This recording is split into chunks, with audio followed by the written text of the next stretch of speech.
Ngayong araw, tatalakayin natin ang isang mahalagang issue na madalas ay hindi nabibigyan ng sapat na atensyon. Ito yung osteoporosis.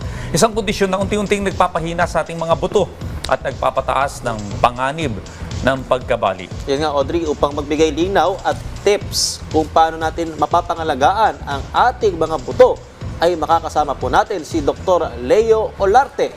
Magandang umaga at welcome po sa Rise and Shine Pilipinas, Doc. Welcome back, Doc. Morning. Magandang umaga, Rise and Shine Pilipinas. Dr. Leo Olarte po at your service. Okay. Doc, para po sa kaalaman ng ating mga kababayan, pakipaliwanag nga po bakit nangyayari po itong osteoporosis. Okay, ang osteoporosis po ay tinatawag na silent killer. Silent killer. Isang sakit sa buto na makikita natin sa mga tao na hindi wasto ang pagkain, kulang ng calcium, kulang ng vitamin D, hindi nag-exercise, umiinom ng alak, naninigarilyo. Yun ang pangkaraniwan na sanhi ng osteoporosis. Madaling mabali, sa madaling salita, madaling nababali ang buto.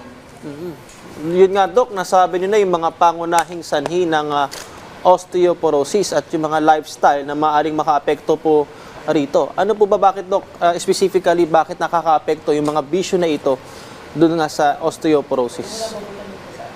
Yeah, ang paninigarilyo, ang pag-iinom ng labis, walang exercise, yan ang naging sanhi talaga ng madaling pagkabali ng ating buto. Brittle bones kasi tinatanggal ng mga ito ang calcium sa ating buto. Kaya naging marupok.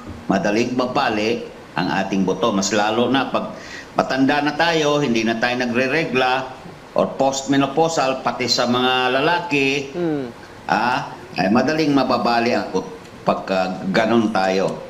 So, Doc, factor po yung edad na ito yung nararamdaman na pag nagkakaedad na po ang tao. Pero ano po yung karaniwang sintomas ng osteoporosis? Paano po malalaman ng isang tao kung siya ay may seryosong kondisyon na po nito? Seryoso. Usually, ang osteoporosis ay symptomless, walang symptom, no? Pero pagka nalaman natin na meron tayong stooping, parang nakukuba na po tayo, maaaring may osteoporosis yan. Nahihirapan tayong huminga. And medyo losing height. Minsan makikita din natin yung liig natin, yung balat ng liig natin naging kulubot na kasi umikli na nababali, nag-compress na yung vertebra dyan sa liig natin. Kaya kadalasan sa mga matanda, nakikita natin kulubot na yung balat sa liig.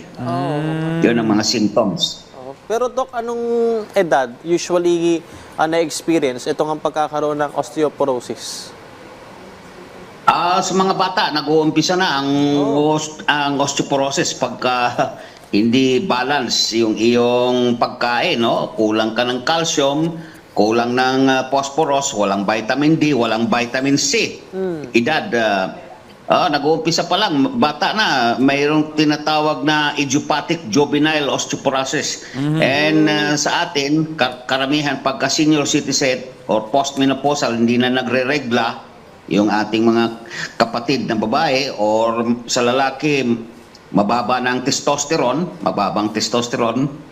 ayan, kakaroon ng osteoporosis. So, ibig sabihin, pati mga bata pwedeng magkaroon ng osteoporosis, Doc. So, ano po yung mga hakbang na dapat gawin? Halimbawa, nasa 20s pa lang nagkaroon nito, no? Para, maalis itong osteoporosis nito. Kailangan kumain ng tama, balanced diet. Kailangan mayroong gulay, Huwag palagi karne o baboy. Palagi na lang kumakain ng baboy. Baka, mamoy, maka, manok. So, hindi maganda. Kailangan mayroong balanced diet. Tapos exercise, daily, walking, running. And then, huwag uminom ng maraming alak at saka naninigarilyo. No? And expose yourself to sunlight para magkakaroon ng vitamin D and prevent falls. Yung mababagsak, yan ang pangkaraniwang sanhi ng bali ng buto sa osteoporosis. Nababagsak, nahuhulog. Pero Doc, may treatment options pa ba na available para sa osteoporosis? Yes, meron. Kailangan unang-una magpatingin sa doktor, no? Kasi meron tinatawag na examination, yung DEXA, para malalaman kung nag-uumpisa na yung osteoporosis. Pero ang karaniwang gamot dyan para sa osteoporosis ay bisphosphonates. Kailangan ng doktor yan, yung bisphosphonates, kasi gamot yan. Pwedeng injection yan, pwedeng inumin. Merong alendronate, no? Meron ding itong tinatawag na raloxifene. Kailangan magpapatingin po sa doktor. Orthopedic surgeon po ang gamot dyan. Ayan. Katulad ko, orthopedic surgeon.